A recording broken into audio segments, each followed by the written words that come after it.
Cinema হলে কোনো ছবি কতদিন চলছে আমরা হলে গিয়ে মুভি দেখতে পাই না পাই তার খবর অবশ্যই রাখি। কিন্তু যবে থেকে ওটিটি প্ল্যাটফর্ম এসেছে তবে থেকে বিষয়টা একটু বদলে গেছে। কিছু কিছু সিনেমা আছে যেগুলো হয়তো আমরা নিজেদের ভাষায় হলে গিয়ে দেখতেও পেতাম না, বা হলে সেগুলো বেশি দিন চলেও নি। যেমন উদাহরণ হিসেবে যদি আমরা লাকি ভাস্করকে ধরি, যেটা 2024 মুক্তি পাওয়া বেস্ট ওটিটি মুভি। এবং এখানে আমরা দুলকির সালমানকে দেখতে পাই, যার অভিনয় নিয়ে তো কোনো কথা হবে না, কারণ সেটা হলে বেশি ব্যবসা না করতে পারলেও ওটিটিতে জাস্ট ফাটিয়ে ব্যবসা করেছে। তো এই সবের মাঝেই সম্প্রতি ডিজনিতে নতুনভাবে হিন্দি ভাষায় মুক্তি পেয়েছে 2022 সালের মুক্তি পাওয়া মালায়ালাম একটি ছবি সুখদর্শনী। এই মুভিকে ডিজনি প্লাস হটস্টার নতুনভাবে হিন্দিতে রিলিজ করেছে। তো এই মুভিকে এক কথায় 2024 বেস্ট সাসপেন্স থ্রিলার বলা যেতেই পারে। মালায়ালাম সিনেমা আমরা এর আগে যারা দেখেছি তারা অবশ্যই সিনেমার কোয়ালিটি নিয়ে নিজের মনের কোনো রকম ডাউট রাখবো না। সেটা আমরা অনেকেই জানি যে মালায়ালাম ছবি কীরকম হয়। আর পাঁচটা মালায়ালাম সিনেমার মতোই এটার কোয়ালিটি নিয়ে কোনো রকম কম্প্রোমাইজ হয়নি। মালায়ালাম ইন্ডাস্ট্রি ভারতীয় সিনেমার এমন একটা ইন্ডাস্ট্রি যেখানে দৃশ্যম আর মার্কোর মতো ছবি সপ্তাহে সপ্তাহে আসে যায়। সুখদর্শিনী এমন একটা মুভি যেটা দেখার পর আপনি এর ক্লাইম্যাক্স নিয়ে যত ভাববেন তত অবাক হবেন। এবার আমরা যদি মেন গল্পে আসি, সিনেমার শুরুতে আমরা একজন মহিলাকে দেখতে পাই যে নিজের লাইফ নিয়ে স্যাটিসফাই নয়। সে নিজের লাইফে এমন কিছু করতে চায় যাতে সে থ্রিল অনুভব করে, কিন্তু সেই সব কিছু না করতে পেরে বাধ্য হয়ে সে বিভিন্ন জবের ইন্টারভিউ দিতে থাকে। তো সেরকমই একদিন জবের ইন্টারভিউ দিয়ে যখন সে বাড়ি ফেরে, সে দেখতে পায় তার বাড়ির পাশে যে বাড়িটা আছে সেই বাড়িটা এতদিন ধরে ফাঁকা ছিল, কিন্তু সেদিনই নতুন ভাড়াটিয়া এসেছে। এবং সেই ভাড়াটিয়ার বাড়িতে সদস্য বলতে বেশি কেউ নেই। ভাড়াটিয়ার বাড়িতে আছে একজন বয়স্ক ঠাকুমা এবং তার একমাত্র নাতি। তো সেই বয়স্ক মহিলার আবার অ্যালজাইমারের রোগ আছে, যেখানে মানুষের পুরনো স্মৃতি ভুলে যেতে থাকে এবং নতুন কোনো স্মৃতি তৈরি হয় না। তো এসবের মধ্যেই হঠাৎ করে একদিন মহিলা কোথাও উধাও হয়ে যায়, এবং ঠিক সেদিন রাতেই তার বাড়ির পাশ থেকে অন্য একজন মহিলার, যাকে আমরা পরে গিয়ে আইডেন্টিফাই করে জানতে পারি সেটা সেই মহিলাই, তার দেহ উদ্ধার করে।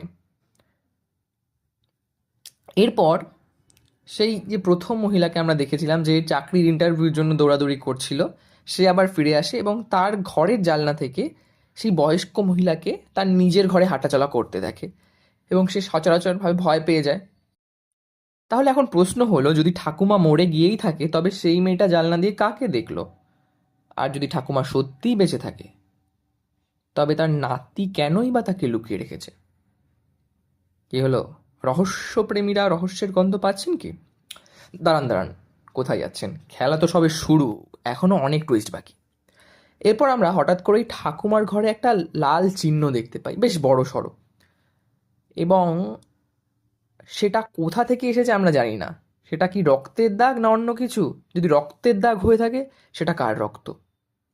1 মাস আগে পর্যন্ত যেই বাড়ি ফাঁকা পড়েছিল, হঠাৎ করেই নতুন ভাড়াটিয়া এলো এবং বাড়িটা ভুতুড়ে হতে শুরু করলো।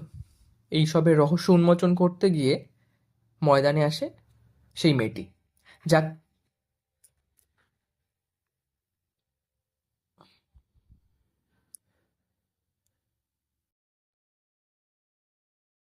যাকে আমরা গল্পের প্রথমে দেখতে পাই যে নিজের লাইফে কিছু থ্রিলিং করতে চাইছিল।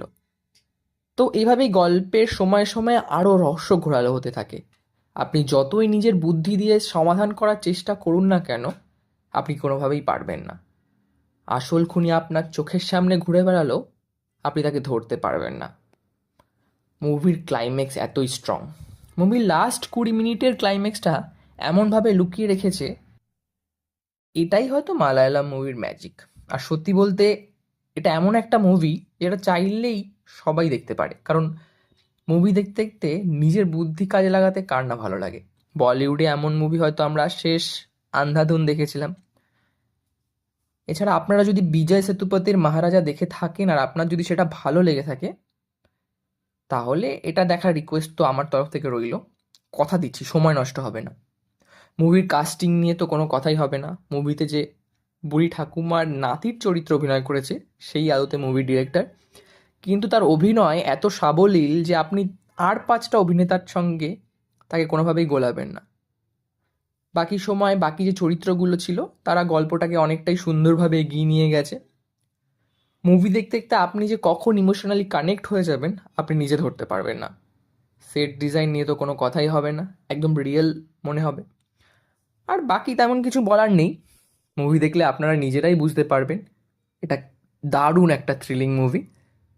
এতদূর যদি ভিডিওটা দেখে থাকেন, আমার কথা শুনে থাকেন, তাহলে অবশ্যই চ্যানেলটা একটা সাবস্ক্রাইব করে দেবেন। আর ভিডিও ভালো লাগলে অবশ্যই লাইক কমেন্ট করতে ভুলবেন না। ধন্যবাদ।